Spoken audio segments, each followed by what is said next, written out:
Estimates vary on the number of civilians who have crossed into government-controlled territory because of military operations in Eastern Ghouta, but it's believed to be in the tens of thousands. Many people found themselves back under government rule as front lines quickly changed. The pro-Syrian government camp is calling this a victory, a liberation, but human rights organizations are expressing concern following, as of yet, unverified reports of people going missing or arrested.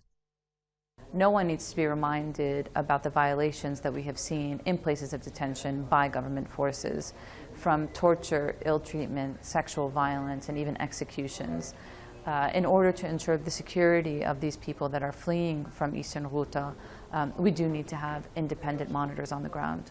Thousands remain trapped inside an ever-shrinking rebel enclave. Many of them are wanted by the state because they were involved in opposition activities.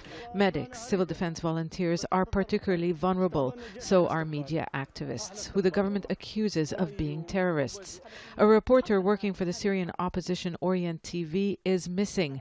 The organization says he is being held along with members of his family by the government. It is demanding his release. Activists and journalists are demanding and telling the international community to guarantee their leaving through safe corridors under observation of the UN and the other international communities and bodies to guarantee the safety of those people. The pro-government alliance has recaptured approximately 80% of the enclave. Eastern Ghouta is now divided into 3 pockets. In the north, the largest town, Douma, is surrounded. It's the same case in nearby Harasta, and both are split off from the rest of the area. The rebels still control some towns in the southern edge.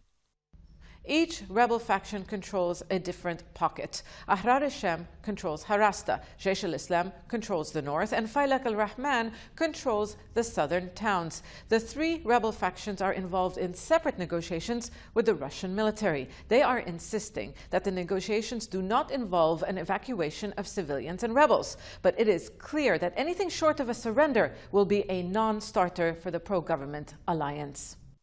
The situation on the ground is an indication that talks are not going well. The pro-government alliance resumed its offensive from the air and on the ground after a brief lull, piling more pressure on the opposition.